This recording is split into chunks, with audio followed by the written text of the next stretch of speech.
This podcast was produced by OAR FM Dunedin with support from New Zealand On the Air.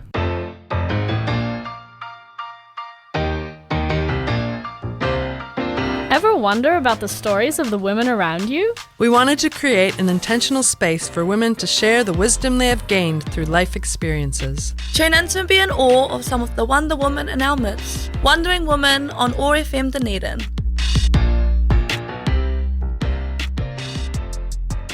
Kia ora and welcome back to another episode of Wondering Women. I'm your host today, Amy Armstrong, and I'm delighted to have Lucy Matehaere back with us to talk some more about some inspiring things in her life. So thanks for coming and having a second show with us, Lucy. No, thank you. I'm glad to be back. Oh, it's so cool. So last time we talked about your kayaking and being at the Olympics and all the hard mahi that goes in physically and mentally in that journey. And also I know that you have other parts of your life that we'd like to hear about. So welcome back. Thank you. Yeah, I guess kayaking does take up a lot of my life, but I do like to have a few things on the go outside of that. So that's pretty well known within my training squad that I'll usually be relatively busy outside of kayaking. So I'm studying at Auckland University, currently doing postgrad in biomedical science, looking more specifically at cancer biology and infection immunity disease, as well as some immunology. And even I've managed to throw in there a little bit of reproductive biology. So anything that kind of interests me about sort of human biology, I like to study.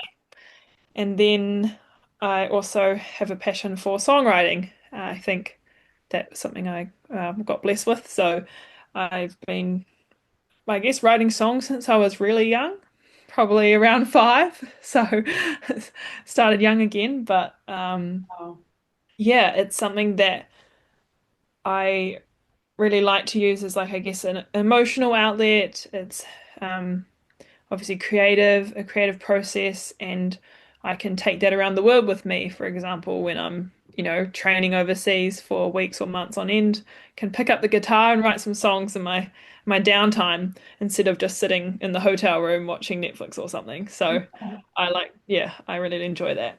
Cool. I was thinking that you would need like a mental switch, or it would be helpful at some times to, amidst the training, to have something else to focus on. Yeah, I think a lot of athletes find it really helpful, and it is often encouraged. They've been talking about how balance is better. So having things outside of kayaking or outside of any sport is important. I think especially like when your sport is not going so well, and if your identity is strongly connected to that, or your self-efficacy is, it's really, really challenging, and it can like affect your whole day, your mood.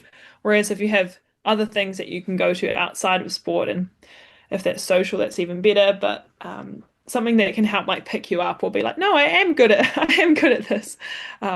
It just, it really helps me. Cool. Well, my first thought when you talk about all your studies, I'm like, how do you find the time?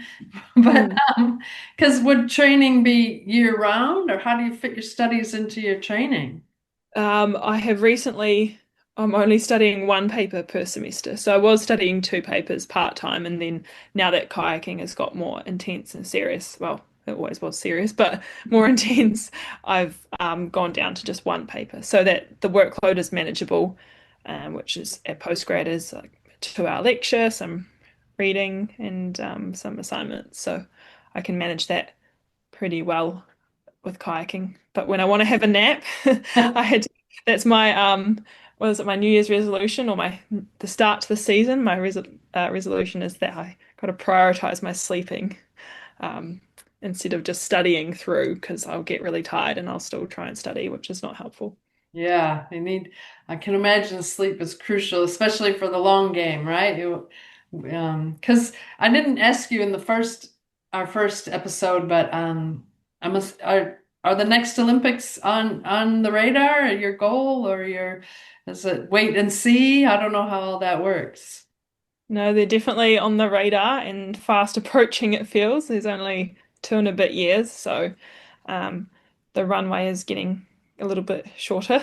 Yeah. Um, 2 years is still can be a long time. Like, I guess I wasn't even really thinking I'd make the Olympics last time when I was 2 years out, but the game's a little bit different this time around. So it's trying to be in the best possible position in 2 years' time, which means backtracking all the way to now. It means we've got to start performing really well because Olympic qualifying starts this year. It used to be the year prior, but now it's 2 years out. So Gosh. that's the main challenge for this year. Yeah, cool. And so, just wanted to pick up on your songwriting a bit. And so your guitar, is that your main instrument along with your voice? Or Um, I started learning flute when I was young, so that was, I guess, I'm most proficient at flute, which doesn't help songwriting. I can't sing and play flute at the same time. Not that talented, that but would be impressive. yeah, I had thought about if there's a way that I can do that, but I don't think so. Um, like the didgeridoo, we can breathe in and breathe out at the same Oh, time. But yeah. If yeah. anyone would come up with a way, I think you would, Lucy, but even that might be a bit much. That's a stretch, I think. And so. I don't really have much theory knowledge, but I wish I had more, but that's my foundation in music. And then I'm mainly write lyrics. I like compose the songs as well, Hmm. but I would say I've self-taught guitar and piano. So just the chords on piano, I think, just the 1, 3, 5, and then writing a little melody with my top hand. Oh, That's about it. But yeah, I wish I had a piano at home. I just have a guitar, and I recently got an electric guitar, so that's the next hobby that I've that's taken on. fun. Yeah, That's right, because this is how I first knew Lucy. You used to play flute in the church choir when I was on piano, and we had some singers and guitars, and that's right. That's bringing me back. it was a great time. I really enjoyed that. I think I just rock up and what are we playing tonight? Cool, let's go straight in. Actually, church choirs are a great way to learn and develop music because it's yeah, in theory the pressure's not there and it's just a place to play every week and to develop your yeah, some skills in a group too. That's what's cool about it. Yeah, everyone was so supportive, and I mean, you say no pressure, but every now and again, when I knew I was going to be playing a harmony on the flute, I'm like, oh, here comes my big moment. I hope they're all listening. No, I hope they're not when I make a mistake. I know. There is still pressure, but in theory there shouldn't be. But Yeah. so and I didn't know that you were already writing songs back then, and that's really cool. But so it was just something you felt you had in you you were that just started to come out, or is it in the family, or how did it start for you? That's a great question. I think you're probably right. It's something that sort of hit in me, and then um, when I was like very young, I just started writing songs, and we had a little keyboard at home that I played around on and figured out some little tunes. Mainly, it would be that I'd play some chord progression, and Dad would be like, "Oh, that's that song," and it was. I remember one of them was "What is love? Baby, don't hurt me," and I was like, "Oh, I didn't even know that song. I just played the chords," and then Dad was like, "Oh, you're playing that song." I only just discovered that song recently, but and it's now been remixed and it's quite popular in the gym, I think. Um, and then I, yeah, as I said, would just, I don't know, like I do now, I guess go outside and take my guitar and write lyrics, mostly with the chords, I guess, at the same time, sometimes before, sometimes I'll just be playing a bunch of chords and something will come up.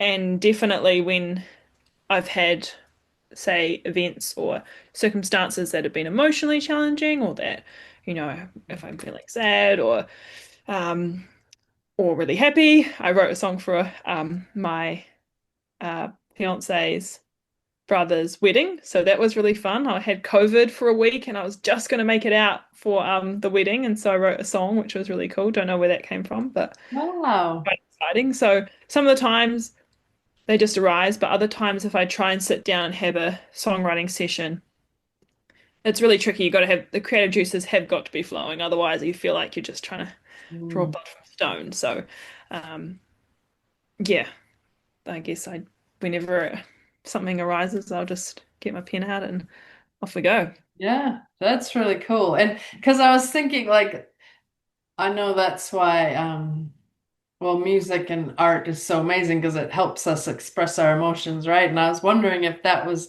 even in your sporting world, like does your songwriting come out of like I was going to ask you the hard times or the good times, but I guess it's both, isn't it? Wherever you're at, and but Yeah, is that part of the inspiration, like when you have some good, some real success or some real heartbreak, do you write from that space or is it just everyday life or all of the above? I'd say yeah, mostly from those places where I have those emotions. So whether I would say there's been ones that have, I suppose, helped strengthen me when I've been in a challenging situation and just being able to talk to it and, be able to sort of reaffirm to myself, no, you're strong enough, you're getting through this. That's one of my songs. And then there are other ones that, yeah, I might just have a little bit of a rant on. Might be like, what is going on? And talk to that. I've tried to write ones about trying to strive for success in sport. It hasn't, I don't know, it's a little bit elusive, I think, that song. It's waiting. I'm sure there's one that'll come out will happen at some point, but I find having a story or a particular moment or something that I can like draw from or Hmm. extrapolate out from, like sometimes it'll be just a small moment and wouldn't say make a big deal out of it, but I'll use it to inspire this sort of bigger narrative and be able to write from that place. Cool. Um, my husband loves poetry and he's a bit of a poet and it comes out of him.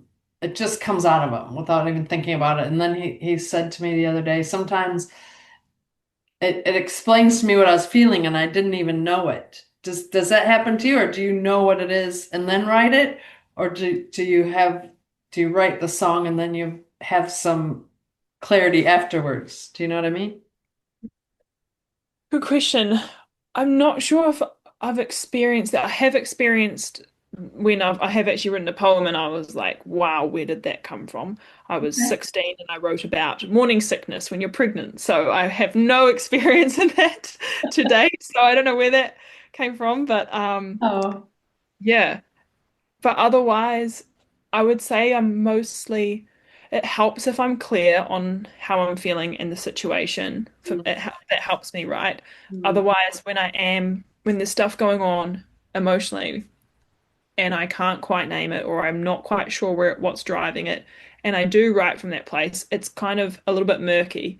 So I'd rather sort of be a bit more clear. But often I will, when I'm in that murky space, I'll try and write and see if I can get more clear. But I would say often it's more so when I kind of know what it is I would like to say about said topic. Yeah, And then it comes out of you. yeah, definitely.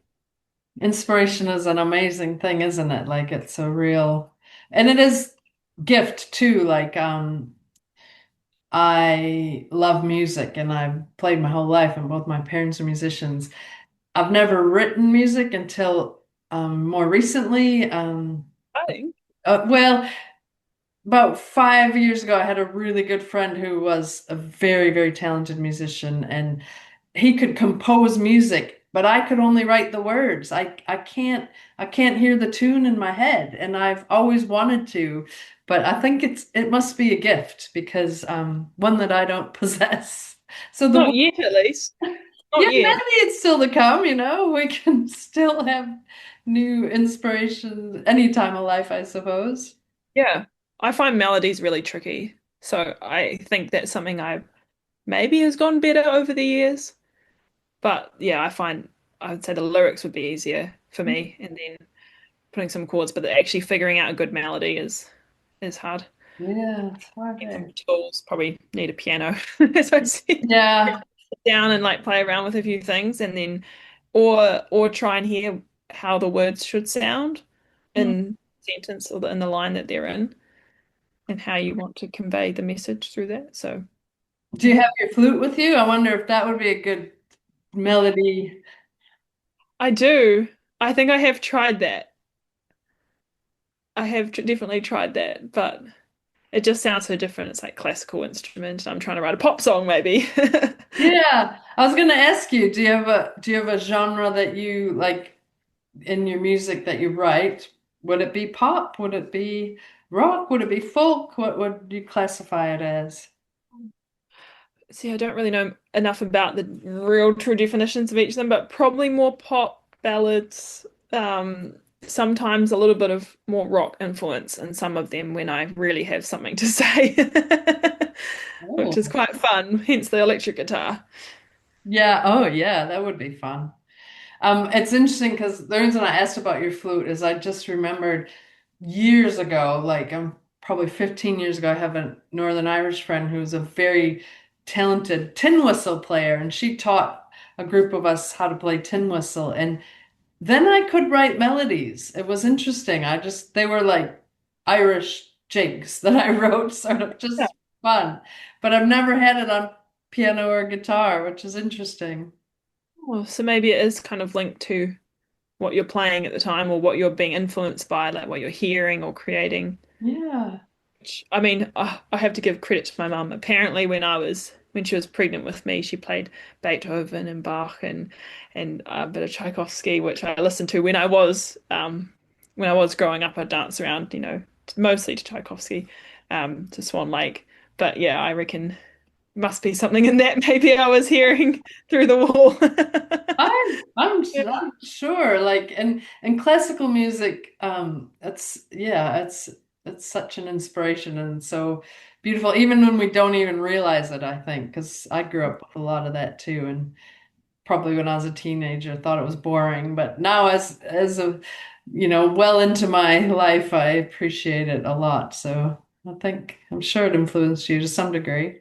Yeah, and I think I only really came back to it when I was at starting university, and a lot of the other students were listening to classical to study with. And then when I think I listened to a few pieces, and you can start to hear maybe a bit of the emotion or a bit of the story in some of them, and then that really helped. And now I quite like also listening to like classical pieces made for movies, like the soundtracks. So Yeah. especially that's one of my favorites. Which one? Sorry, what's your favorite? Interstellar, Hans Zimmerman. So Oh, yeah, yeah. Awesome. Inception. He does a good one for the Inception theme song. So yeah, that's great for. I would say it's good for studying, but I sometimes get too enthusiastic about the music and less so about the study, and it takes me away, and I have to sit there really listening to it, and I'm meant to be doing work. Oh, amazing. And so have you written a few pieces, dozens of pieces, like as like an album in the future? Where do you think you are with all that? Oh, I would have hundreds of songs and Oh, wow. like probably a couple of dozen, like that would be almost ready to go on, I guess, two albums. If I just, I've got, I've got some connections within the music industry, sort of enough. Like one of the other athletes up at the high performance gym, um, he's not necessarily so super involved in the music industry, but he has his own little recording set up, and so went round for a little jam the other day, and I was like, maybe I could do this. Like this could be in the next couple of years potentially. I would very much like that to happen. If anyone wants to support me to get there, Yeah, come on, listeners. yeah, I need some people who can play drums, guitar, bass. Um, I don't know anything really that, could potentially work with whatever I've written, I guess, and then um, record it all. I did play my first gig the other night, which was an exciting milestone for me. It was a lovely little backyard setting, and the band Tui were playing, and as well as Evie Bamford. and so I was on first, and it was my first time. So I went and did sound check, and that was all new to me, and I didn't know how close to stand to the microphone. Like I think I've done enough like sort of public speaking events to be reasonably comfortable on a stage, but I didn't know about all the, I guess, requirements sound wise, which was all new. And I Yeah. knew I was going in super green, so I just said like, tell me anything. And then had a great time. It was nice and low key and really supportive audience. So yeah, I'm hoping to do another one at some point. Yeah, that was going to be my question. Have you done any gigs? Because that's a good way to get your name out there too, and experience, I guess. And Yeah, well, just one so far. it's a start, right? Okay, we're underway. And Yeah. how did you find the performing to people? Like, obviously, you do it with sports all the time, but with your music, did you find that a comfortable space? I think relatively, I would like to be more proficient with performing so that I could lean into the more emotional side of things, that I could really express that a bit better. Like I noticed when I played a cover, a Billie Eilish cover, that I could lean into that emotion a bit more and express that.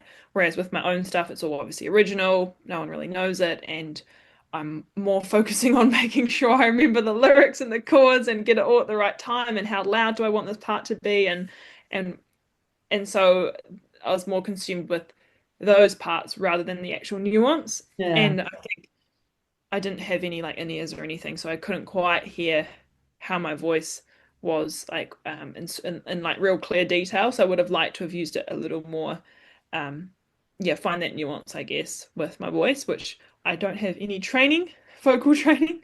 I just sang in choirs growing up, and so I don't have anything, can't do much anything fancy with my voice, but enough to hold a tune, or that's about it. Awesome. Well, it made me think when you're talking in the other episode we talked about kayaking with the K4 and how you have to feel the other people. It's almost the same in music. There's different dynamics happening that I wonder if probably with practice and experience you just start to feel it more than think about it. I don't know. Yeah, exactly. Like I was trying to rehearse enough so that I wouldn't have to think about what I was doing as much, and I could more get into that space. But it still seemed like there was a lot to think about. But same with sport, I guess getting out of that cognitive space and then trying to feel it would be the next step. Mm, cool. And do you put your music out there anywhere, like on social media or a website, or you're not quite to that place yet? Oh yeah, I've only just started like putting a little bit on like my Instagram, for example, but nothing. I want. I'm a bit of a perfectionist, so I would want to like record it well and have it all packaged up nicely and be like, "Here's my song, Yeah. here's my EP." So I'm not quite at that stage yet, but hopefully that's in the future. I would be excited for that, and then I can, because I just like write little. I guess I record little demos for myself and play it in the car and see how it's sounding and tweak things. And that's sort of at the point that I'm at right now. Oh, so I was going to say, did you want to put out anything here that people could look up and follow you, or not quite yet? Like if they wanted Oh, to look you up. it's all just on my Lucy Matehaere Instagram. It's all combined like with it's on my kayaking, a little bit of music's on there now. So I would consider like setting up something separate once I've got enough content, I guess, to like not have it all crossed over. But then again, it works for some people. I know an athlete in the women's NBA, WNBA. She's a rapper as well, and so she's got all her music and sport together. And so I don't know. I guess it's all part of who I am. Yeah. It all come together in one big package. So could people look you up, Lucy Matehaere, on Instagram and follow you? Sure. Yes. Yep. You want to see kayaking, what I have for my smoothie in the morning or something, and music as well. Yeah. All Cool. there.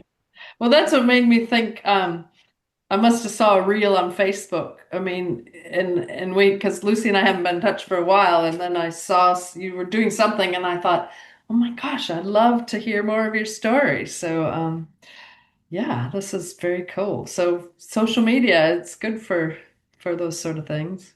Yeah, definitely. Obviously has its pros and cons, and I know that I Hmm. personally try and I will remove the apps off my phone so I don't just spend ages scrolling because I really don't like it when I'm like, oh, I had half an hour and I didn't do anything productive. I just scrolled and I really needed to get this admin done so that I could have a nap, and then now I've lost that time. So I know it's a tricky one. There's a balance to it for sure, and Yeah. I wish someone could just take it over and do it for me. I know. Or it's sort of like, well, just good habits. Like my mom always says, I wish you'd have just inherited my good traits. Like it's just something we have to manage. Like, yeah, what habits we want to form. And it's a lifelong battle, especially with social media, isn't it? It's here to stay. Yeah, it hooks you in for sure. Oh gosh. Well, again, we're just about out of time here, but it goes really fast. But I've really enjoyed hearing both about your kayaking and your music, and yeah, just thanks for sharing some of your wisdom from that you've gained in your life experiences. It's been a pleasure talking to you. No, thank you for giving me the opportunity to do this, and maybe we should have a jam sometime when I'm back in Dunedin and we we can try write a tune together. Let's do it. I think that sounds awesome. Yeah, Cool. so great. Well, thanks again, Lucy, and thanks everyone for listening. I hope you've enjoyed Lucy as much as myself. And until next time, ka kite anō.